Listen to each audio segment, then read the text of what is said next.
Officer Michael stared at the wall, his stomach churning. Scrawled across the once pristine white paint in what looked like dried blood was a single, chilling sentence. "She's not missing, she's with me now."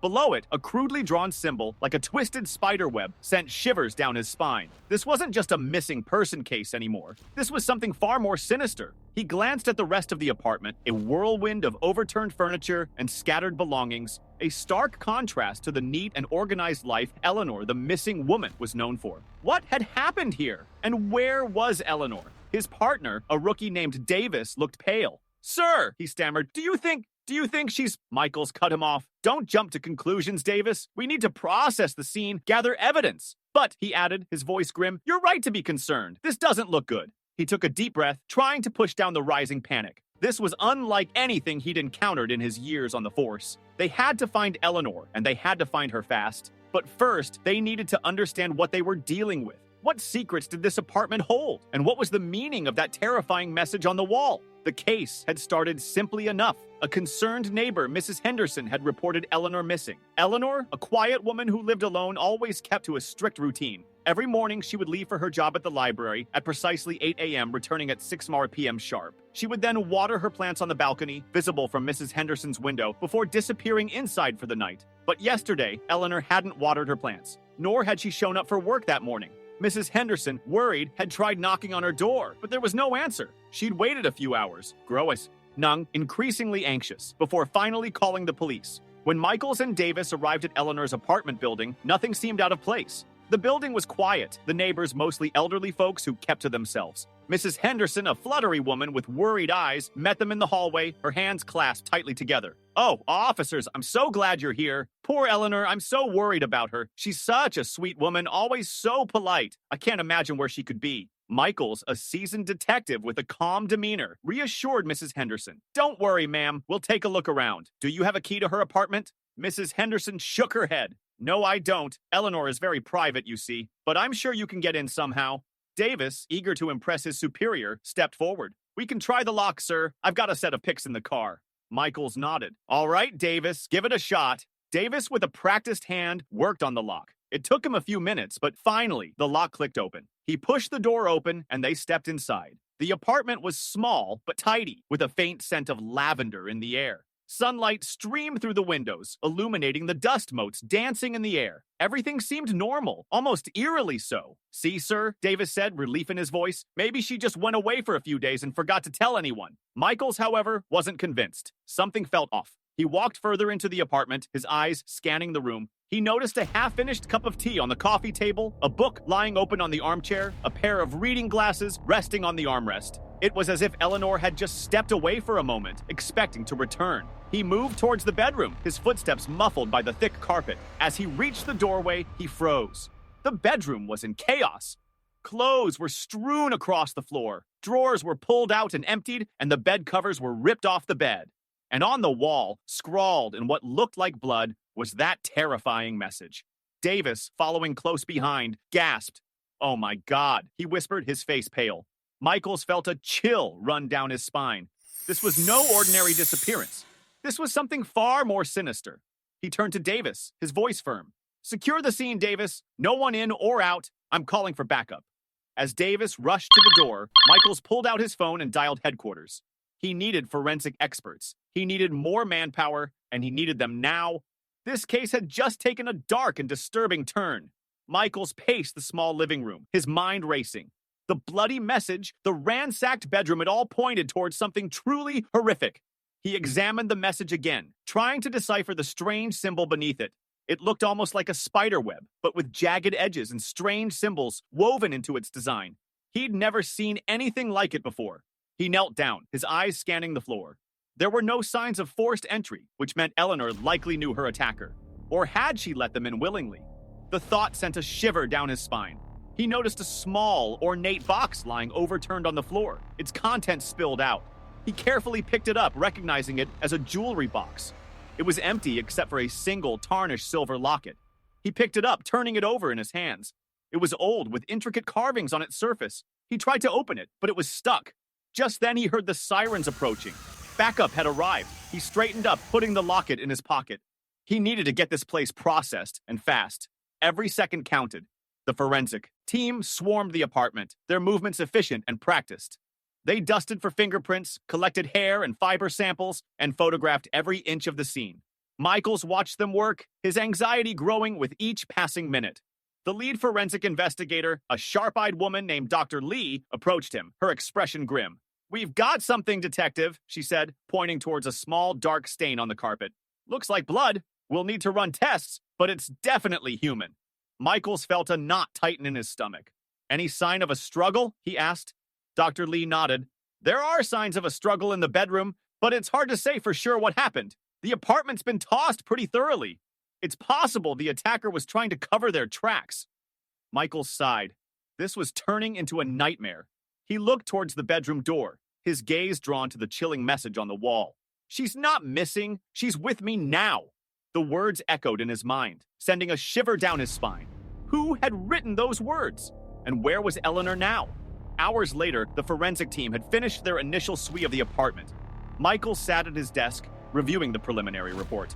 There were no fingerprints other than Eleanor's, no unknown DNA samples, no witnesses. It was as if the attacker had vanished into thin air. He rubbed his tired eyes, feeling a sense of frustration building within him. They had nothing to go on, no leads, no suspects. Eleanor had simply disappeared, leaving behind a chilling message and a trail of unanswered questions. He picked up the silver locket he had found in the jewelry box, turning it over in his hands. He tried to open it again, but it was still stuck. He wondered if it held any clues to Eleanor's disappearance. Maybe it was a family heirloom or a gift from someone special. Maybe it held a hidden message, a secret that could lead them to her. He decided to take it to a jeweler, see if they could open it without damaging it. It was a long shot, but he had to try everything. He couldn't let Eleanor just vanish without a trace. He put the locket in his evidence bag, along with the rest of the items collected from the apartment. He stood up, stretching his stiff muscles. It was late, but he couldn't go home. Not yet. He had a missing woman to find, and he wouldn't rest until he did. He grabbed his coat and headed out of the precinct. The image of the bloody message burned into his mind. "She's not missing. She's with me now." The words haunted him, a constant reminder of the darkness that lurked beneath the surface of their seemingly peaceful city. As he stepped out into the cool night air, he felt a sense of foreboding wash over him. This case was far from over. It had just begun. The next morning, Michaels arrived at the precinct early, eager to follow up on the few leads they had. He started by contacting Eleanor's employer, the city library. He spoke to her supervisor, a kind-faced woman named Ms. Jenkins, who was clearly distraught by Eleanor's disappearance. "Eleanor is one of our most reliable employees," Ms. Jenkins said, her voice trembling. "She's always on time, always cheerful, always willing to help. We're all very worried about her." Michaels asked Ms. Jenkins about Eleanor's personal life, hoping to find something, anything, that could shed light on her disappearance. "Eleanor is a very private person," Ms. Jenkins explained. "She doesn't talk much about her perso. Null life. I know she lives alone, and she doesn't seem to have any family in the area. She mostly keeps to herself." Michaels thanked Miss Jenkins for her time and hung up, feeling a growing sense of frustration. Eleanor was like a ghost, leaving no trace of her existence beyond her work and her small apartment. He decided to visit the jeweler next, hoping to get the locket opened. He found a small, unassuming shop tucked away in a quiet corner of the city. The jeweler, an elderly man with a magnifying glass perched on his nose, examined the locket with a practiced eye. "This is a beautiful piece," he said, his voice raspy. "Very old, very intricate. It looks like it hasn't been opened in decades." He took the locket to his workbench, carefully working on the clasp. After a few minutes, he managed to open it. Inside, there was a small, faded photograph of a young woman with kind eyes and a gentle smile. Michael's heart skipped a beat. Could this be Eleanor's mother, or perhaps a sister?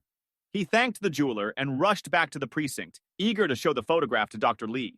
Maybe they could use facial recognition software to identify the woman in the picture. Maybe this was the break they needed. As he entered the precinct, he was met by Davis, his face pale and his eyes wide with fear. "Sir," Davis stammered, "you need to see this." He led Michaels to the evidence room, where a group of officers stood huddled around a table, their faces grim. On the table lay a small, blood-stained package. It was addressed to Michaels. Michaels felt a chill run down his spine. He carefully opened the package, his hands trembling. Inside, nestled in a bed of crimson velvet, was a single, severed finger. And on the finger, he recognized the tarnished silver locket, the one he had just had opened. Michaels stared at the severed finger, his blood running cold. The locket, now stained with blood, swung gently from its delicate chain, a grotesque pendulum marking the passage of time in this nightmare. He felt a wave of nausea wash over him, the sight of the gruesome object sending a visceral shock through his system. This wasn't just a missing person case anymore. It was a full-blown horror show. "Where did this come from?" he asked, his voice hoarse. Davis pointed towards a young officer who looked like he was about to faint. "It was delivered this morning, sir. Courier service. No return address." Michaels took a deep breath, trying to regain his composure. This was a message, a clear and terrifying message from whoever had taken Eleanor. They were toying with him, taunting him, and they were escalating. He carefully placed the package on the table, his mind racing. Who was behind this? What did they want? And most importantly, where was Eleanor? He looked at the finger again, trying to ignore the rising bile in his throat. It was a woman's finger, slender and delicate, with neatly trimmed nails. He noticed a small, faded tattoo on the inside of the finger, a tiny blue butterfly. He had to find out whose finger this was. Maybe it was Eleanor's, maybe not. But it was a lead, and he had to follow it. He called Dr. Lee, his voice urgent. "We need to run tests on this finger ASAP, fingerprints, DNA, everything, and check for any missing person reports matching the description." Dr. Lee, her voice calm and professional, assured him that she would prioritize the analysis. "We'll get you the results as soon as we can, detective, but I have to warn you, this could take some time." Michaels thanked her and hung up, feeling a sense of helplessness wash over him. They were playing a waiting game, and every second that ticked by could be Eleanor's last. He looked at the assembled officers, their faces etched with concern and fear. "All right, people," he said, his voice firm. "We need to widen our search, check hospitals, clinics, any place where someone might seek treatment for a severed finger, and put out an APB on Eleanor's car. We need to find her, and we need to find her now." The officers sprang into action, their movements purposeful and determined. Michaels watched them go, feeling a glimmer of hope flicker within him. They wouldn't give up. They wouldn't let this monster win. The next few days were a blur of activity. Michaels and his team worked tirelessly, following every lead, every hunch, every whisper. They interviewed Eleanor's neighbors, her co-workers, her few acquaintances. They scoured her apartment again and again, searching for any clue, any overlooked detail. They even brought in a psychic, a desperate move that yielded nothing but a hefty bill and a few vague pronouncements. But despite their efforts, they were no closer to finding Eleanor. The city seemed to have swallowed her whole, leaving behind only a chilling void and a growing sense of dread. The finger, as it turned out, was not Eleanor's. The DNA analysis revealed it belonged to a young woman named Sarah Miller, who had been reported missing a few weeks earlier. Sarah's case had been cold, with no leads and no suspects. Now, it was linked to Eleanor's disappearance, adding another layer of complexity and horror to the already disturbing case. Michaels felt the weight of these two missing women pressing down on him, their faces haunting his dreams. He couldn't shake the feeling that he was failing them, that he was letting them down. He had to find them. He had to bring them home. One evening, as he sat at his desk, poring over the case files, he noticed something he had overlooked before. In Eleanor's phone records, there was a series of calls to a number he didn't recognize. The calls were all made in the days leading up to her disappearance, and they were all relatively short. He decided to trace the number, hoping it would lead him to someone who knew something, anything about Eleanor's whereabouts. The number traced back to a prepaid cell phone registered under a fake name, a dead end. Michael slammed his fist on the desk, frustration and anger boiling within him. He was so close, yet so far. He felt like he was chasing shadows, grasping at straws. Just then his phone rang. It was Dr. Lee. "Detective," she said, her voice grave, "we've got something. We found a partial fingerprint on the locket. It's not a match for Eleanor or Sarah Miller, but it's in the system." Michaels felt a surge of adrenaline. Finally, a break. "Who is it?" he asked, his voice eager. Dr. Lee paused, and Michaels could hear the hesitation in her voice. It's someone you know, detective." Michaels' heart pounded in his chest. "Who is it?" he repeated, his voice barely a whisper. "It's your wife." His wife? Emily? Impossible. He felt a dizzying wave of disbelief, followed by a surge of icy dread that seemed to grip his heart in a vice. How could Emily be connected to this? The very idea was absurd, ludicrous, yet the forensic evidence was undeniable. His mind conjured up an image of Emily, her gentle smile, her warm embrace, and then juxtaposed it with the chilling scene in Eleanor's apartment, the bloody message, the ransacked bedroom. The two images clashed violently in his mind, creating a discordant cacophony that made his head spin. He needed answers, and he needed them now. Are you absolutely certain? He managed to ask, his voice hoarse, the words catching in his throat. Positive, Dr. Lee confirmed, her voice steady despite the tremor of shock that Michaels could detect beneath the surface. The prints are a match. I ran the analysis twice to be sure. Michaels thanked her and hung up, his mind reel. He had to talk to Emily. He had to look into her eyes and understand. But what if Dr. Lee was right? What if Emily was somehow involved in this nightmare? The thought was too terrible to contemplate, a dark abyss that threatened to swallow him whole. He stumbled out of the precinct, the cool night air doing little to soothe the burning confusion in his mind. He needed to get home, to see Emily, to confront her, to... Just then, his phone rang, the sharp ringtone cutting through his thoughts like a siren. It was Davis, his voice strained and urgent. Sir, Davis said, his voice shaking, we've got another one. Michaels felt a sickening lurch in his stomach, a cold wave of dread washing over him. Another victim. He had barely begun to process the implications of Emily's fingerprint, and now this. Another missing woman? He asked, his voice heavy with a grim sense of foreboding. Yes, sir, Davis confirmed. Same M.O. And this time, he paused, his voice catching in his throat, the unspoken words hanging heavy in the air. This time, we found a message addressed to you. Michaels felt a chill run down his spine, a prickling sensation that made the hairs on the back of his neck stand on end. Another victim, another message. This was becoming a terrifying pattern, a macabre ritual that seemed designed to torment him, to break him. What does it say? He asked, his voice tight with a mixture of fear and anger. I can't read it over the phone, sir. It's best if you see it yourself. Davis's voice was barely a whisper now, filled with a horror that Michaels could feel even through the phone. Michaels' grip on the phone tightened, his knuckles turning white. I'm on my way, he said, his voice a low growl, already running towards his car. The image of the message, the unknown words, burning in his mind. He had to get there. He had to see it. He had to understand. This was more than a case now. It was a personal vendetta, a twisted game with stakes higher than he could have ever imagined. The new crime scene was a stark contrast to the previous ones. This time, it wasn't a quiet apartment building or a modest suburban home. It was a sprawling mansion nestled amidst a dense thicket of trees on the outskirts of the city. The iron gates stood open, inviting yet ominous like the maw of a hungry beast. As Michaels drove through the gates, the gravel crunching under the tires of his car, he felt a sense of unease settle over him. This place reeked of wealth and power, a world far removed from the ordinary lives of the previous victims. He parked his car in the circular driveway, the imposing facade of the mansion looming over him. The front door was wide open, revealing a glimpse of the opulent interior. Michaels stepped out of the car, his breath catching in his throat. The air was thick with a suffocating silence, broken only by the distant chirping of crickets. He felt a shiver run down his spine, a primal fear that seemed to emanate from the very walls of the house. He approached the front door cautiously, his hand hovering over his holster. He had a bad feeling about this. He stepped inside, his eyes adjusting to the dim light.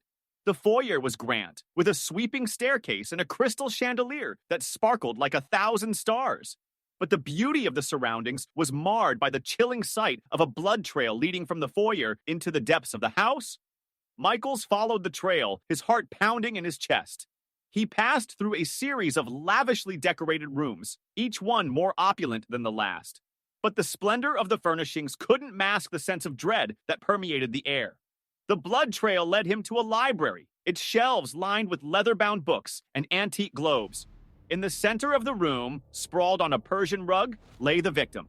It was a woman, her elegant evening gown stained with blood. Her face was as contorted in a mask of terror, her eyes wide open, staring blankly at the ceiling. Michaels knelt beside her, his fingers checking for a pulse. There was none. She was gone. He stood up, his gaze sweeping the room. There had to be a message, a clue, something that would lead him to the killer. And then he saw it. On the mahogany desk, nestled amongst a stack of papers, was a small, blood-stained envelope. It was addressed to him. Michaels picked up the envelope, his hands trembling. He carefully opened it, his heart pounding in his chest. Inside, on a crisp white sheet of paper, was a message written in the same chilling handwriting as before. You're getting closer, Michaels, but you're still too slow. I'm always one step ahead, and now I have something you truly cherish. Below the message, a crude drawing of a young boy with tousled brown hair and mischievous eyes. Michaels recognized him instantly. It was his son, Daniel. His blood ran cold. They had taken Daniel. Michael stumbled back, his legs giving way beneath him. He sank to his knees, the envelope falling from his grasp. He couldn't believe it. They had taken his son. His little boy, his pride and joy, was in the hands of this monster.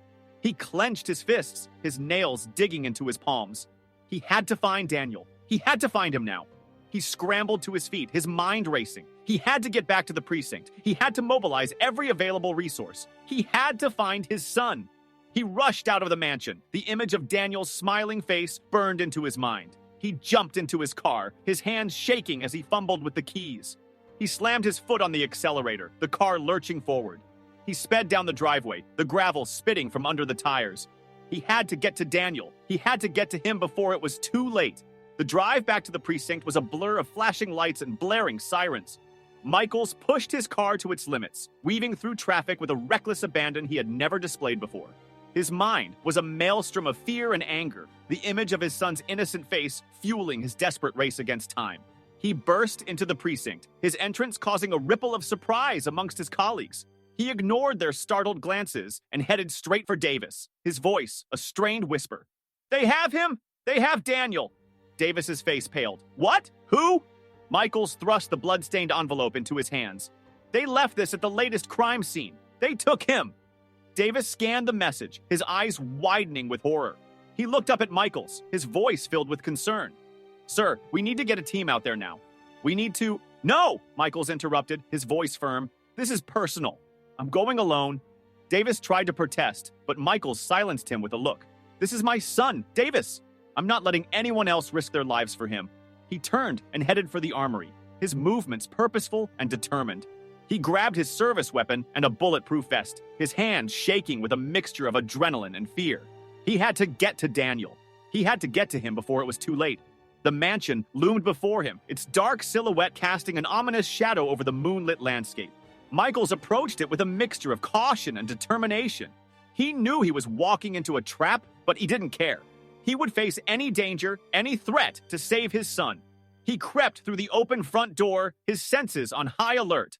The house was eerily silent, the only sound the soft thudding of his own heartbeat. He moved through the opulent rooms, his gun drawn, his eyes scanning every corner. He was hunting, and he was being hunted. He reached the library, the scene of the latest murder. The victim's body had been removed, but the bloodstains on the rug remained, a grim reminder of the violence that had taken place here. Michaels knelt down, examining the bloodstains, searching for any clue, any trace of his son. He found nothing. He stood up, frustration and despair washing over him. Where was Daniel? Where had they taken him? He felt a surge of panic, a suffocating fear that threatened to overwhelm him. He had to find his son. He had to find him now. Just then he heard a sound, a soft whimper coming from behind a bookshelf. Michaels spun around, his gun raised. He crept towards the bookshelf, his heart pounding in his chest. He peered around the corner, his breath catching in his throat. There, huddled in a corner, was Daniel. His face was pale, his eyes wide with fear, but he was unharmed. Michaels rushed towards him, scooping him up in his arms. "Daniel!" he cried, his voice thick with emotion. "Are you okay?" Daniel nodded, burying his face in his father's chest. Michaels held him tight, his own tears flowing freely now. He had found his son, he had found him alive, but the relief was short-lived. As he turned to leave the library, he came face to face with a figure standing in the doorway. It was a woman, tall and slender, her face hidden in the shadows. She held a gun in her hand, its barrel pointed directly at Michaels' chest. "Hello, Michael," she said, her voice chillingly familiar. "I've been expecting you." Michaels' heart sank. He recognized that voice. It was Emily. The gun in Emily's hand wavered slightly, but her voice remained steady. "I'm sorry, Michael," she said, her voice filled with a strange mixture of regret and determination. "But you shouldn't have come here." Michael stared at her, his mind reeling. He couldn't believe it. His own wife, the woman he loved, was the one behind all this. The woman who had shared his life, his bed, his dreams, was the monster who had terrorized the city, who had taken his son. "Why, Emily?" he asked, his voice hoarse. "Why are you doing this?" Emily's face contorted in a grimace. "It's a long story, Michael," she said, her voice bitter. "A story of betrayal, of pain, of revenge." She took a step closer, her gun still trained on him. "You wouldn't understand," she said, her voice low and menacing. "You could never understand." Michaels felt a surge of anger, a burning rage that threatened to consume him. "You took my son, Emily," he said, his voice shaking with fury. "You took him from me." Emily's eyes narrowed. "He's safe," she said. "For now. But if you don't do exactly as I say, he won't be for long." She gestured towards the hallway with her gun. "Come with me, Michael," she said, her voice cold and commanding. "We have a lot to discuss." Michaels hesitated, his mind racing. He knew he was walking into a trap, but he had no choice. He had to play along. He had to keep Emily talking. He had to find a way to save his son. He took a deep breath and stepped forward, his eyes locked on Emily's. He was entering the lion's den, but he would not go down without a fight. He would find out why Emily was doing this, and he would bring her to justice. He would save his son, and he would avenge the victims of this twisted game. He would not rest until he did. Emily led Michaels through a labyrinth of corridors, the silence broken only by the echo of their footsteps on the marble floor. The mansion seemed to stretch on forever, a maze of opulent rooms and shadowy hallways. Each step filled Michaels with a growing sense of dread, the realization that the woman he loved was a stranger, a dangerous enigma. They reached a heavy oak door at the end of a long corridor. Emily produced a key from her pocket, the metal glinting coldly in the dim light. She unlocked the door, pushing it open with a creak that sent shivers down Michael's spine. The room was a stark contrast to the rest of the mansion. It was sparsely furnished, with bare walls and a single window covered by heavy curtains. In the center of the room, a solitary figure sat bound to a chair. Michael's heart leaped into his throat. It was Eleanor, her face pale and drawn, her eyes filled with fear. "Eleanor!" Michaels exclaimed, rushing towards her. Emily's voice cut through the air, sharp and cold. "Don't!" she warned, her gun still trained on him. "Don't take another step!" Michaels froze, his gaze shifting between Emily and Eleanor. "What is this, Emily?" he asked, his voice filled with confusion and anger. "What are you doing?" Emily's face was a mask of cold fury. "This is what you deserve, Michael!" she spat. "This is what you get for betraying me." Betraying her? Michael's mind raced, trying to make sense of her words. He had never betrayed Emily, not intentionally. What was she talking about? "I don't understand," he said, his voice pleading. "What have I done?" Emily laughed, a harsh, bitter sound that echoed through the room. "You played the innocent, Michael," she said, her voice dripping with sarcasm. "The devoted husband, the loving father. But you were lying all along." She took a step closer, her eyes blazing with hatred. "You were having an affair, Michael," she hissed. "With her." She gestured towards Eleanor, who cowered in her chair, her eyes wide with terror. Michaels felt a wave of shock wash over him. An affair? With Eleanor? It was absurd. He barely knew the woman. "That's not true," he said, his voice firm. "I've never—" "Don't lie to me," Emily screamed, her voice raw with pain. "I saw the messages, Michael, the secret meetings, the stolen kisses. I saw it all." Michael's mind reeled. Messages? Secret meetings?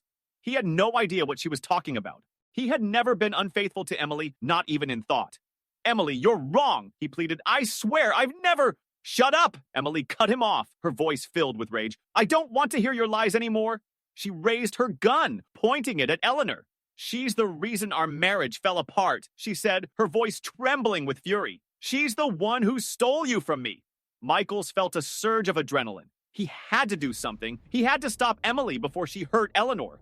But what could he do? He was unarmed, outnumbered, and trapped in a room with a woman who had clearly lost her mind. He glanced at Eleanor, her face pale and drawn, her eyes filled with fear. He had to protect her. He had to save her. But how? Just then, a thought struck him. A desperate, risky thought. He had to distract Emily. He had to give Eleanor a chance to escape. He took a deep breath and spoke, his voice calm and steady. "Emily," he said, "I know you're hurting. I know you're angry, but please, don't do this. Don't let revenge consume you." Emily's eyes narrowed. "Revenge!" she scoffed. "This isn't about revenge, Michael. This is about justice."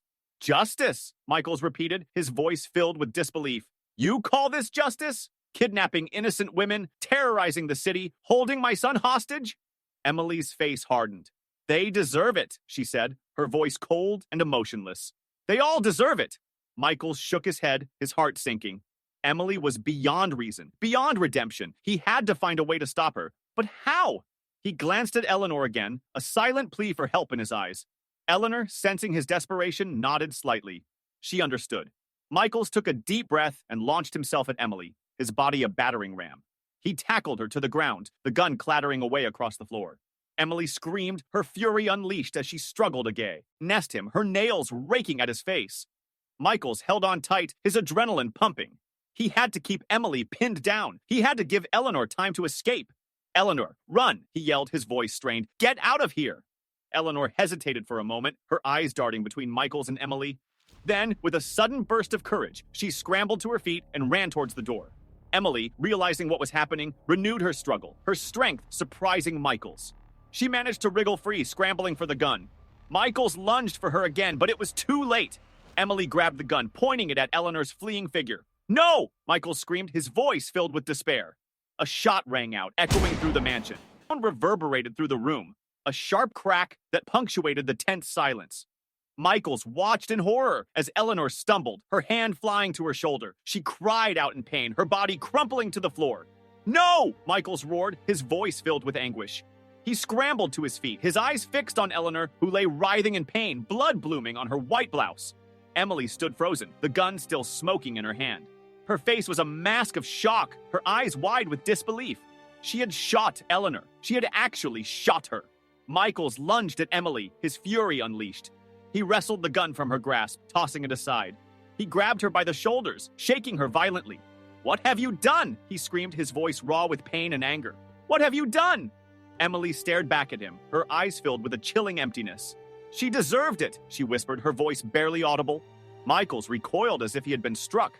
This wasn't the woman he loved, the woman he had shared his life with. This was a stranger, a monster wearing Emily's face. He turned away from her, his heart breaking. He knelt beside Eleanor, gently examining her wound.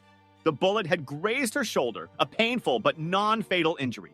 He ripped a strip of fabric from his shirt, using it to apply. Michaels recoiled as if he had been struck.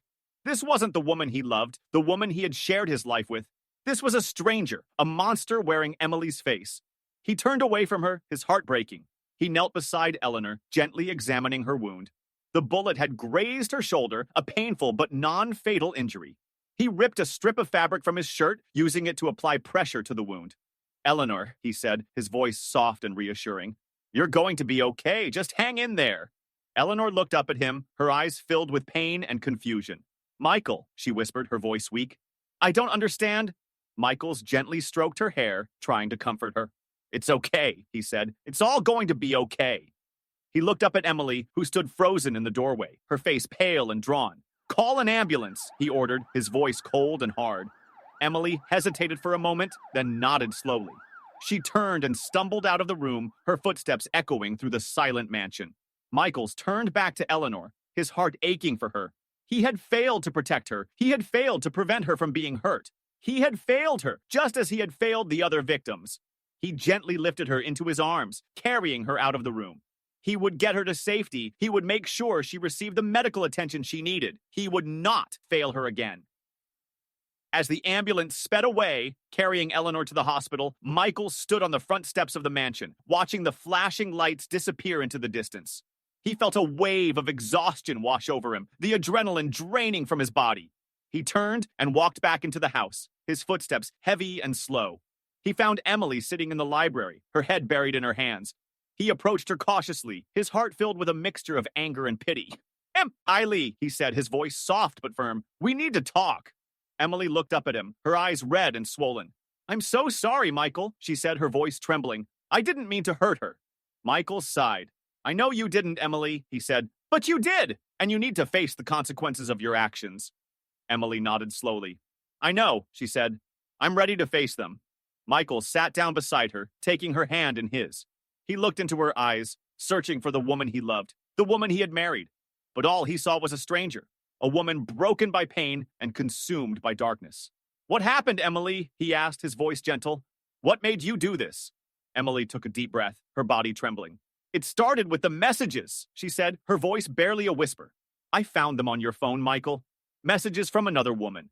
Messages that made my blood run cold. Michael's heart sank. The messages. He had forgotten all about them. They were from a confidential informant, a woman he had been working with on a case. He had never been unfaithful to Emily, but the messages, taken out of context, could easily be misinterpreted. Emily, those messages weren't what you thought, he said, his voice pleading. I was working on a case, a dangerous case. The woman I was messaging was an informant, nothing more. Emily shook her head, her eyes filled with disbelief. I don't believe you, Michael, she said. I saw the messages. I saw the way you looked at her. I knew you were having an affair. Michael sighed. He had tried to explain, But Emily was too consumed by her pain and jealousy to listen. He had lost her, he realized. He had lost her long before she had ever picked up a gun. He stood up, his heart heavy with sadness. "I'm sorry, Emily," he said, his voice filled with regret. "I'm so sorry." He turned and walked away, leaving Emily alone in the library, her tears falling silently on the dusty rug. He had lost his wife, he had almost lost his son, and he had failed to protect the innocent victims of this tragic saga. He had failed them all. The hospital waiting room was cold and sterile, the harsh fluorescent lights casting long shadows on the linoleum floor. Michaels paced restlessly, his anxiety growing with each passing minute. Eleanor was in surgery, the doctors working to repair the damage caused by Emily's bullet. He couldn't shake the image of her lying on the floor, blood staining her white blouse, her eyes filled with pain and confusion. He had failed to protect her, just as he had failed the other victims. He sank into a plastic chair, his head buried in his hands. He felt a wave of exhaustion wash over him, the emotional and physical strain of the past few days taking its toll. He had barely slept, his mind haunted by the faces of the missing women, the chilling messages, and the horrifying realization that his own wife was the perpetrator. He thought of Daniel, safe now with his grandparents, his innocent face a beacon of light in the darkness that had enveloped his life. He had almost lost his son, he realized, his heart clenching with fear. He had been so close to losing everything. He looked up as a doctor approached, his face etched with fatigue. "Detective Michaels?" he asked. Michaels nodded, his heart pounding in his chest. "How is she?" "She's stable," the doctor said, his voice reassuring. "The bullet missed any major arteries. She'll need some time to recover, but she'll be fine." Michaels let out a sigh of relief, his shoulders slumping with the release of tension. Eleanor was going to be okay. It was a small victory in the midst of so much tragedy, but he would take it. "Can I see her?" he asked. The doctor nodded. "She's still sedated, but you can go in for a few minutes." Michaels followed the doctor down a sterile corridor, his heart heavy with a mixture of guilt and gratitude. He had failed to protect Eleanor, but she was alive. He would make sure she got justice, he vowed. He would find the person who had manipulated Emily, the person who had orchestrated this whole twisted game, and he would make them pay. He entered the hospital room, the air thick with the smell of antiseptic. Eleanor lay in the bed, her face pale and still, an IV drip connected to her arm. Michaels pulled up a chair, his gaze fixed on her peaceful face. He gently took her hand, his fingers tracing the outline of her slender fingers. "I'm so sorry, Eleanor," he whispered, his voice filled with remorse. "I should have protected you." He sat there for a long time, his thoughts swirling like a tempest. He had to find the missing pieces of this puzzle. He had to understand why Emily had done this. He had to find the puppet master pulling the strings. He thought of the messages, the chilling words that had haunted him for weeks. They were the key. He knew it. They held the answers he so desperately sought. He had to decipher them. He had to understand their hidden meaning. He closed his eyes, the words echoing in his mind. "You're not as smart as you think you are, Michaels. I'm always one step ahead. And now, I have something you truly value." He had focused on the threat to his son, but what if there was more to it? What if the message was more than just a threat? What if it was a clue? He opened his eyes, a new thought taking shape in his mind. The messages were always one step ahead, always predicting his moves. But how? How could they know what he was going to do before he did it? Unless they were watching him. The realization hit him like a bolt of lightning. He had been so focused on finding the sender of the messages that he had never considered the possibility that he was being watched, that his every move was being monitored. But who would do that? Who had the resources and the motive to keep him under constant surveillance? He thought of the mansion, the opulent surroundings, and the sense of wealth and power that permeated the air. It wasn't Emily's world. He knew that. She was a simple woman, a librarian, not someone who frequented mansions or associated with the wealthy and powerful. Someone else was involved, someone with the means to orchestrate this elaborate scheme, someone who had access to the mansion, someone who could manipulate Emily, someone who wanted to destroy him. But who? He thought of the people he had crossed paths with, the criminals he had put away, the enemies he had made during his years on the force. There were many who would want to see him suffer, but none who fit the profile of the puppet master. He racked his brain, searching for a connection, a clue, anything that would lead him to the person behind this. And then, a name surfaced from the depths of his memory, a name he had almost forgotten. A name that sent a shiver down his spine. Marcus Blackwood. Marcus Blackwood, a name that conjured up images of power, wealth, and ruthless ambition. Blackwood was a prominent businessman, a real estate tycoon with a reputation for getting what he wanted, no matter the cost. Michaels had investigated him years ago, suspecting him of involvement in shady dealings and corrupt practices. He had never been able to gather enough evidence to bring Blackwood down, but he had always suspected that the man was involved in something sinister. Could Blackwood be the puppet master behind Emily's actions? Could he be the one who had manipulated her, who had orchestrated this whole twisted game? It seemed impossible, yet the pieces of the puzzle were starting to fit together. Blackwood had the resources to keep him under surveillance. He had the motive to want to destroy him, and he had the connections to access the mansion where Eleanor had been held captive. It all made sense. But why? Why would Blackwood target him? What had he done to incur the wrath of this powerful man? Michaels thought back to his investigation of Blackwood, trying to remember any detail, any clue that might shed light on his motive. And then he remembered. Blackwood had been involved in a development project, a controversial plan to build a luxury resort on a protected wetland. Michaels had opposed the project, citing environmental concerns and potential harm to the local ecosystem. He had testified against Blackwood in court, his testimony playing a crucial role in the project's eventual rejection. Could that be it? Could Blackwood be seeking revenge for his failed project? It was a long shot, but it was the only explanation that made sense. Michaels felt a surge of adrenaline. He had a lead, a possible connection to the puppet master. He had to investigate Blackwood. He had to find evidence linking him to Emily and the missing women. He had to expose him and bring him to justice. He stood up, his determination renewed. He would not rest until he had uncovered the truth, until he had brought Blackwood down and avenged the victims of his twisted game. He would not let this man destroy any more lives. He would not let him win. Michaels left the hospital, his mind racing with thoughts of Blackwood. He had to find a way to connect him to the case. He had to gather evidence. He had to build a case against him. But how? Blackwood was a powerful man with connections in high places and a reputation for ruthlessness. He would not be easy to take down. He decided to start by revisiting the mansion, the scene of Eleanor's abduction and shooting. He had a feeling there were clues he had missed, details he had overlooked in the heat of the moment. He had to go back. He had to examine the scene with fresh eyes. He drove back to the mansion, the imposing structure looming before him like a dark monolith. He parked his car and approached the front door, his senses on high alert. He had a feeling he was walking into a lion's den, but he was determined to find the answers he sought. He entered the mansion, the air thick with a suffocating silence. He moved through the opulent rooms, his eyes scanning every corner, his mind searching for any clue, any trace of Blackwood's presence. He reached the library, the scene of Eleanor's abduction and shooting. He knelt down, examining the bloodstains on the rug, his mind replaying the events of that night. He had missed something. He knew it. There had to be something, some detail that would connect Blackwood to this place. And then he saw it. A small gold cufflink, half hidden under the edge of the rug. Michaels picked it up, his heart pounding in his chest. He recognized the intricate design, the delicate engraving of a stylized bee. It was Blackwood's cufflink. He had found his connection. Michaels clutched the cufflink in his hand, his mind racing. He had the evidence he needed, the proof that Blackwood was involved in this twisted game. He had to get this to the precinct. He had to show it to his colleagues. He had to build a case against Blackwood. He rushed out of the mansion, his heart pounding, with a mixture of excitement and fear. He had the evidence, but he knew Blackwood would not go down without a fight. He was a powerful man, with resources and connections that Michaels could only imagine. He had to be careful. He had to be smart. He had to play this game carefully. He had to outmaneuver Blackwood and expose him for the monster he was. He jumped into his car, the engine roaring to life. He sped away from the mansion. The image of Blackwood's face burned into his mind. He would bring him down, he vowed. He would bring him to justice. He would not rest until he did.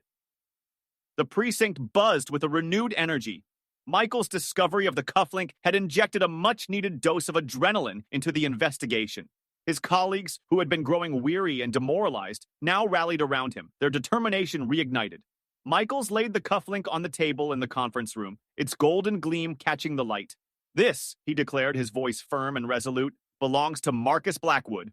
A collective gasp filled the room. Blackwood. The name hung in the air, heavy with implications.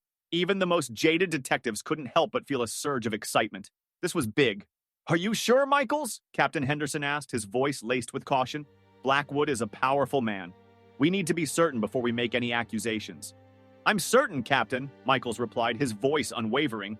"I found this at the mansion, the scene of Eleanor's abduction. It's his cufflink. I recognize the design.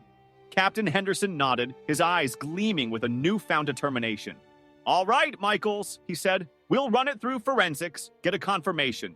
But in the meantime, start building your case. Gather evidence, interview witnesses, do whatever it takes to bring this man down. Michaels felt a surge of adrenaline. This was it. He was finally going to bring Blackwood to justice, to expose him for the monster he was. He would avenge the victims, he would clear Emily's name, and he would make sure that Blackwood paid for his crimes. He set to work with a renewed vigor, his team working tirelessly alongside him. They gathered evidence, interviewed witnesses, and pieced together the intricate web of Blackwood's deceit. They discovered that Blackwood had been using his wealth and influence to manipulate and control people for years, using them as pawns in his twisted games. He had a network of informants and spies, people who would do his bidding without question. He had built an empire on fear and intimidation, and he was not afraid to use violence to achieve his goals. Michaels delved deeper into Blackwood's past, uncovering a trail of corruption and violence that stretched back decades. He discovered that Blackwood had been involved in numerous shady dealings, from illegal land acquisitions to money laundering. He had a long list of enemies, people who had crossed him and paid the price. But the most disturbing discovery was the connection between Blackwood and Emily. Michaels learned that Blackwood had been grooming Emily for years, subtly manipulating her, playing on her insecurities and vulnerabilities.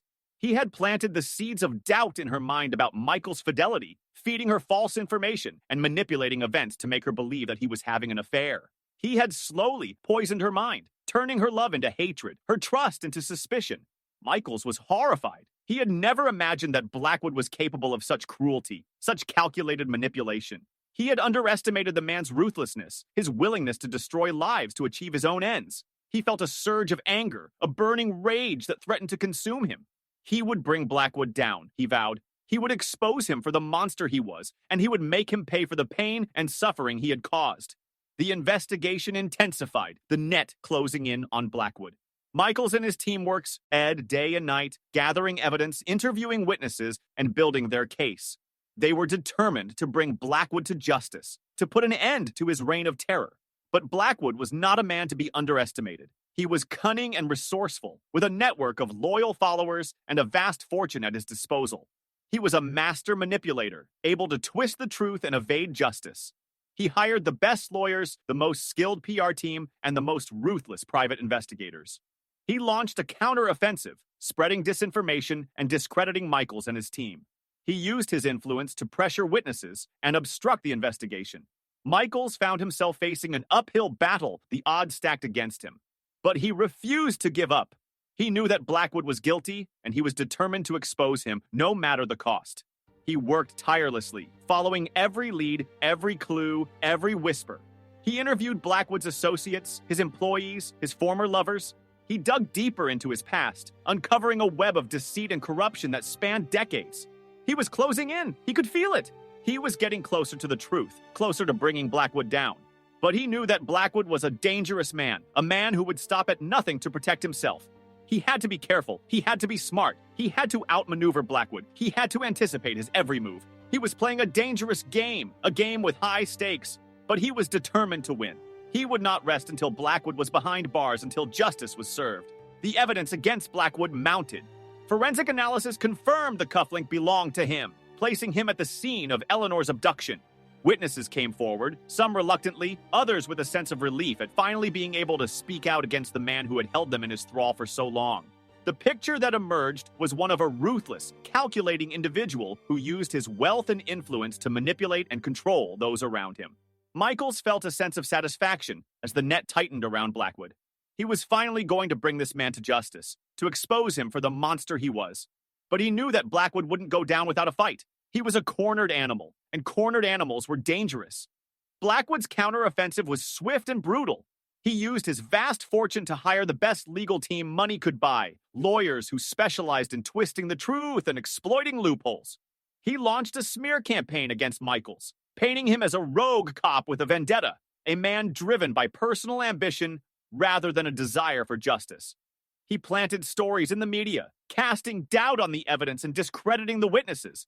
Michaels found himself facing a barrage of accusations and insinuations, his reputation tarnished, his integrity questioned. He felt the pressure mounting, the weight of Blackwood's influence bearing down on him. But he refused to buckle. He knew the truth, and he would not let Blackwood get away with his crimes. He fought back with everything he had, using his own skills and experience to counter Blackwood's tactics. He worked tirelessly, gathering more evidence, strengthening his case, and exposing Blackwood's lies. He rallied his team, reminding them of the importance of their mission, the need to bring justice to the victims. The battle raged on, a war of attrition between two determined adversaries. Michaels knew that the stakes were high, that Blackwood would stop at nothing to protect himself. But he was equally determined to win, to bring this man down and end his reign of terror. The trial was a media circus, the courtroom packed with reporters and spectators eager to witness the downfall of a powerful man. Blackwood, impeccably dressed and radiating an aura of arrogance, sat at the defendant's table, his lawyers flanking him like a protective shield. Michaels, his face etched with fatigue but his eyes burning with determination, took the stand, his testimony weaving a compelling narrative of Blackwood's crimes. The prosecution presented a mountain of evidence, from the cufflink found at the mansion to the testimonies of numerous witnesses who had suffered at Blackwood's hands.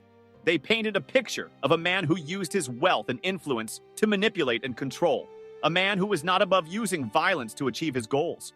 Blackwood's lawyers fought back fiercely, attacking the credibility of the witnesses, questioning the validity of the evidence, and casting doubt on Michael's motives. They portrayed Blackwood as a victim, a successful businessman targeted by a jealous and ambitious cop. The jury deliberated for days, the tension in the courtroom palpable. Michaels paced restlessly outside the courtroom, his anxiety growing with each passing hour. He had done everything he could. He had presented all the evidence. He had told the truth. Now, it was up to the jury to decide. Finally, the verdict came. Guilty. A collective gasp filled the courtroom, followed by a wave of relief and jubilation. Michaels felt a surge of satisfaction, a sense of justice finally being served. Blackwood, his face pale and his arrogance gone, was led away in handcuffs, his reign of terror finally brought to an end. In the aftermath of the trial, Michaels felt a sense of closure, a weight lifted from his shoulders. He had brought Blackwood to justice, he had avenged the victims, and he had cleared Emily's name. But the scars of the past remained, a reminder of the darkness that had touched his life. Emily, released from custody and cleared of all charges, was a changed woman. The trauma of her ordeal had left its mark, but she was slowly rebuilding her life with the help of therapy and the support of her family and friends. She and Michaels were trying to find a way forward, to heal the wounds of the past and rebuild their relationship. It was a long and difficult process, but they were both committed to making it work. Michaels returned to his job, his dedication to justice renewed. He knew that there would always be darkness in the world, but he was determined to fight it, to protect the innocent and bring the guilty to justice. He would never forget the lessons he had learned, the pain he had endured, and the lives that had been lost.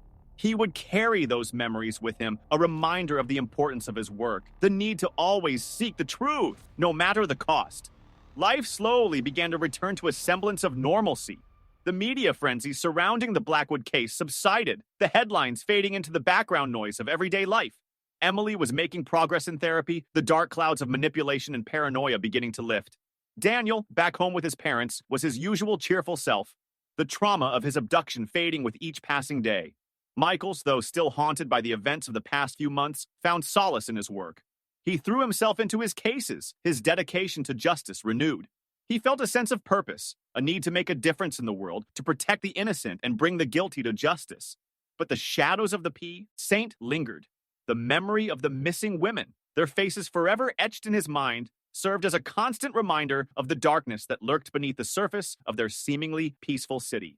And the knowledge that Emily, the woman he loved, had been capable of such violence, left a deep scar on his heart. One evening, as Michael sat at his desk, reviewing a case file, a familiar feeling of unease washed over him. He couldn't shake the sensation that he was being watched, that someone was observing his every move. He glanced around the precinct, but everything seemed normal. His colleagues were busy with their own work, oblivious to his growing sense of unease. He tried to dismiss the feeling, attributing it to the lingering trauma of the Blackwood case. But the feeling persisted, a nagging sense of dread that he couldn't ignore. He decided to take a break, to step outside for some fresh air and clear his head. As he walked down the street, the feeling of being watched intensified. He felt a prickling sensation on the back of his neck, as if someone's eyes were boring into him. He quickened his pace, his senses on high alert. He scanned the street, searching for anything out of the ordinary, but everything seemed normal. People went about their business, oblivious to his growing anxiety. He reached a quiet side street, the shadows lengthening as the sun began to set. He paused, his heart pounding in his chest. He felt a presence behind him, a sense of someone closing in. He turned, his hand instinctively reaching for his holster, but there was no one there. He let out a shaky breath, trying to calm his nerves. He was being paranoid, he told himself. It was just his imagination playing tricks on him. But as he turned to continue his walk, he noticed something out of the corner of his eye. A flicker of movement in a darkened doorway across the street. He squinted, trying to make out the figure in the shadows. It was a man, tall and slender, his face obscured by a wide-brimmed hat. He was watching Michaels, his eyes fixed on him with an intensity that sent a shiver down his spine. Michaels felt a surge of adrenaline. He knew that look, that predatory gaze. He had seen it before in the eyes of criminals, in the eyes of killers. This man was dangerous. He took a step back, his hand hovering over his holster. He had to be careful. He had to assess the situation before making a move. But the man in the doorway didn't give him a chance. He stepped out of the shadows, his hand reaching inside his coat. Michaels reacted instinctively, drawing his gun and aiming it at the man. "Don't move!" he yelled, his voice echoing through the quiet street. The man froze, his hand hovering near his coat. He slowly raised his hands, his face still hidden in the shadows. "Easy there, detective," he said, his voice smooth and calm. "No need for violence." Michaels kept his gun trained on the man, his finger tightening on the trigger. "Who are you?" he demanded, his voice hard and cold. "What do you want?" The man chuckled, a low, menacing sound. "You know who I am, detective," he said, his voice dripping with sarcasm. "We've met before." Michaels squinted, trying to get a better look at the man's face. And then it hit him.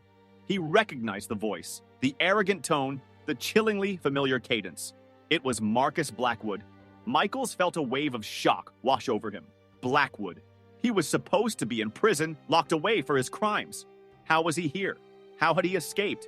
But how? Michaels stammered, his voice filled with disbelief. Blackwood grinned, a triumphant smile that sent a shiver down Michael's spine. "You underestimate me, detective," he said, his voice laced with arrogance. "I always have a plan B." He took a step closer, his hand still raised. "You thought you had won, didn't you?" he said, his voice mocking. "You thought you had brought me, didn't I?" "Own, but I'm not so easily defeated." Michaels felt a surge of anger, a burning rage that threatened to consume him. Blackwood was back, and he was clearly out for revenge. He had escaped justice, and he was now a threat to everyone Michaels held dear. "You're not going to get away with this, Blackwood," Michaels growled, his finger tightening on the trigger. "I'm going to bring you down, just like I did before." Blackwood laughed, a harsh, grating sound. "I'd like to see you try, detective," he said, his voice dripping with menace. "But this time, the stakes are higher. This time, you have more to lose." He glanced towards a nearby car, its engine idling. "I have someone you care about, detective," he said, his voice taking on a chillingly calm tone. "Someone you wouldn't want to see get hurt." Michael's heart sank. He knew what Blackwood was implying. He was using someone Michaels loved as leverage, just like he had used Emily. But who? Who had he taken this time? Blackwood gestured towards the car. "Why don't you come and see for yourself, detective?" he said, his voice laced with a cruel amusement. "I think you'll be surprised." Michaels hesitated, his mind racing. He couldn't risk walking into a trap, but he couldn't leave whoever Blackwood had taken to their fate. He had to make a decision, and he had to make it fast. He took a deep breath, his eyes fixed on Blackwood. He would play this game, he would pretend to comply, but he would not let Blackwood win. He would find a way to turn the tables, to outsmart him and bring him to justice. He would not rest until he did. He slowly lowered his gun, his eyes never leaving Blackwood's. "All right, Blackwood," he said, his voice steady. "I'm coming." Michaels felt a surge of adrenaline, mixed with a chilling fear. Blackwood was back, and he was playing a dangerous game. But this time, Michaels knew what he was dealing with. He wouldn't be caught off guard again. He approached the car slowly, his eyes scanning the surroundings. He couldn't see anyone inside, the tinted windows obscuring the interior. He reached the passenger side door, his hand hovering over the handle. "Open it," Blackwood instructed, his voice a low growl. Michaels hesitated for a moment, his senses on high alert. He couldn't shake the feeling that this was a trap, but he had to see who Blackwood had taken. He took a deep breath and opened the door. His blood ran cold. Sitting in the back seat, her hands bound and her eyes wide with terror, was his wife, Emily. Emily! Michaels exclaimed, his voice filled with concern. He reached for her, but Blackwood grabbed his arm, his grip like a vice. Don't touch her, Blackwood warned, his voice a menacing hiss. Not yet. Michaels glared at Blackwood, his anger boiling over. You're sick, Blackwood, he spat. You're a twisted, depraved monster. Blackwood chuckled, a dark, chilling sound. I prefer the term visionary, detective, he said, his voice laced with arrogance, but to each his own. He pushed Michaels towards the driver's seat. Get in, he ordered. We have a long drive ahead of us. Michaels hesitated, his mind racing. He couldn't just get in the car with Blackwood, not with Emily as his hostage. He had to find a way to turn the tables, to outsmart him and get them both out of this situation. But how? He glanced at Emily, her face pale and drawn, her eyes pleading for help. He had to do this for her. He had to find a way to save them both. He took a deep breath and got in the car, his eyes fixed on Blackwood. He would play along. He would pretend to comply, but he would not let Blackwood win. He would find a way to escape, to bring Blackwood to justice and save Emily. He would not rest until he did. Blackwood drove in silence, the only sound the hum of the engine and the occasional passing car. Michaels sat beside him, his mind racing, trying to formulate a plan. He had to find a way to overpower Blackwood, to get control of the situation. But he couldn't risk Emily's safety. He glanced at Emily in the back seat, her eyes closed, her breathing shallow. She was terrified. He could see it in her face. He had to get her out of this. He had to protect her. He thought of Daniel, safe with his grandparents. He couldn't let Blackwood hurt Emily. He couldn't let him take away another person he loved. He had to act, and he had to act fast. He reached into his pocket, his fingers closing around the small, sharp knife he always carried with him. He had to be careful. He couldn't let Blackwood see what he was doing. He waited for the right moment, the moment when Blackwood was distracted, his attention focused on the road ahead. And then he struck. He lunged at Blackwood, the knife flashing in his hand. Blackwood cried out in surprise, his hands instinctively flying to his throat. Michaels wrestled with him, the car swerving dangerously across the road. Emily eyes wide with terror. Michaels glanced at her, his heart pounding in his chest. Emily, get down, he yelled. Emily ducked down in the back seat, her hands covering her head. Michaels struggled with Blackwood, the car careening off the road and crashing into a ditch. The impact threw Michaels against the dashboard, his head hitting the windshield. He felt a sharp pain, his vision blurring. He struggled to stay conscious, his grip on Blackwood weakening. Blackwood took advantage of his momentary weakness, pushing him away and scrambling out of the car. Michaels tried to follow, but his head spun, his body refusing to obey his commands. He watched helplessly as Blackwood ran towards the woods, disappearing into the darkness. Emily screamed, her voice raw with panic as the car skidded off the road and plunged into the ditch.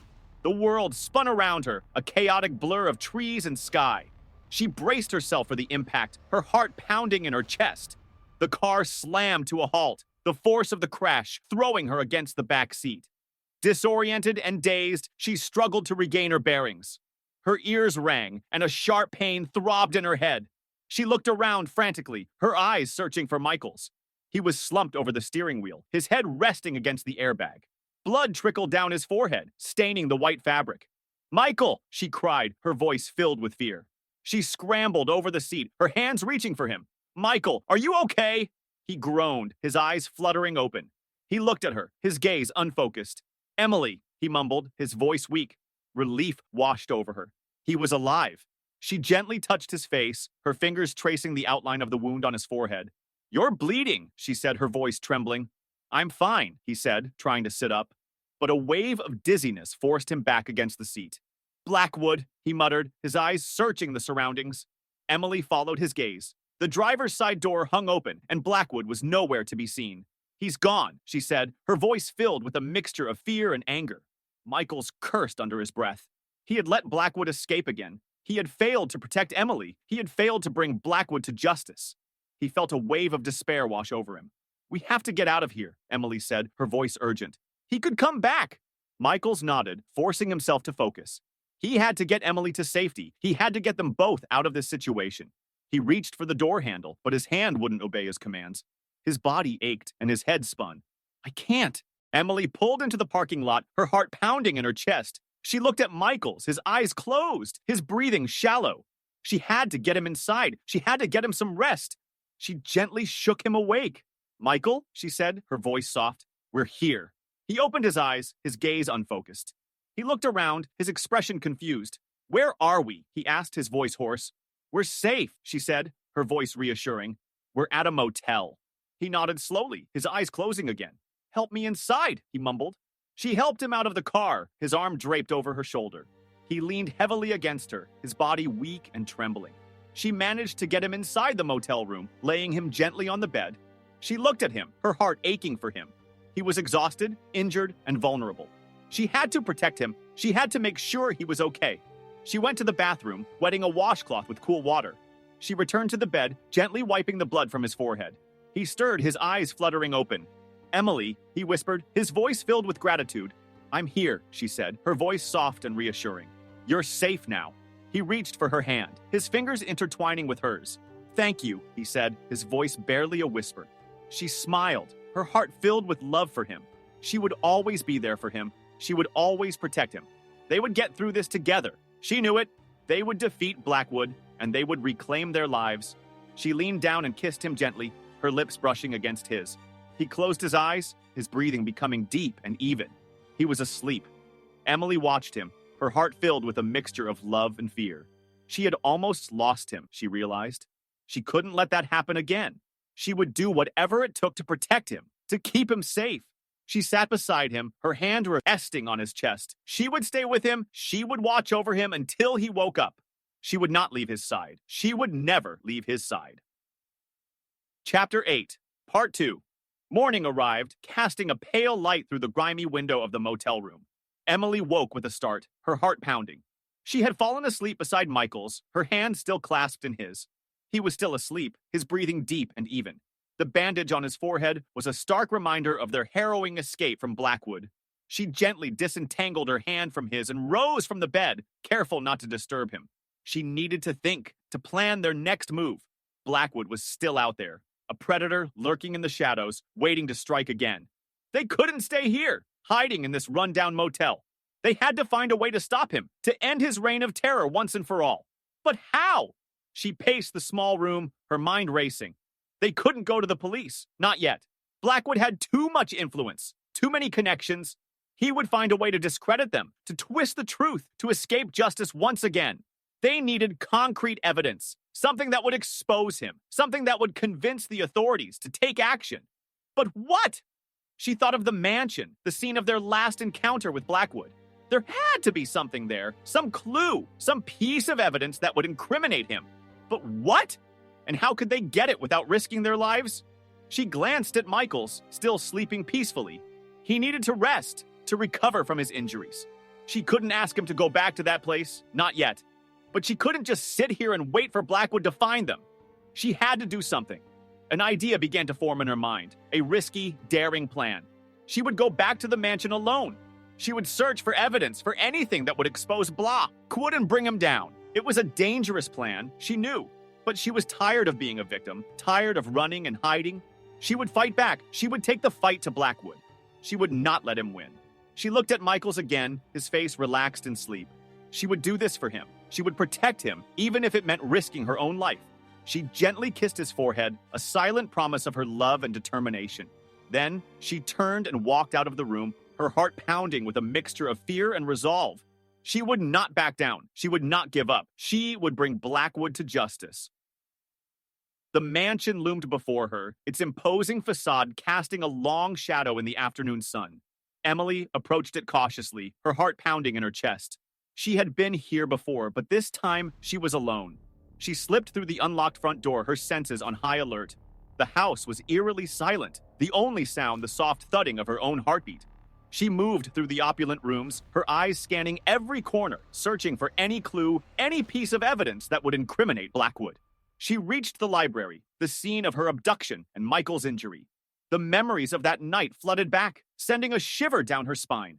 She could almost see Michael struggling with Blackwood, the car careening off the road, the crash, the darkness. She shook off the memories, forcing herself to focus on the task at hand. She had to find something, anything, that would link Blackwood to the crimes he had committed. She searched the room meticulously, examining every book, every piece of furniture, every hidden corner. But she found nothing. Frustration and despair began to creep in. Was she wasting her time? Had she come here for nothing? Just as she was about to give up, her eyes fell on a small, ornate box hidden behind a stack of books. She reached for it, her heart pounding with anticipation. She opened the box, her breath catching in her throat. Inside, nestled on a bed of velvet, was a collection of photographs. They were pictures of the missing women, their faces frozen in time, their eyes filled with fear and despair. Emily felt a wave of nausea wash over her. These were the women Blackwood had abducted, the women he had tortured, the women he had killed. But there was something else in the box, a small, leather-bound journal. Emily opened it, her hands trembling. The pages were filled with Blackwood's handwriting, his twisted thoughts and fantasies laid bare. She read the entries, her horror growing with each passing page. Blackwood had documented his crimes in meticulous detail, describing his methods, his motivations, his twisted pleasure in inflicting pain and suffering. Emily felt a surge of anger, a burning rage that threatened to consume her. This man was a monster, a depraved sadist who deserved to be punished. She closed the journal, her mind made up. She had the evidence she needed.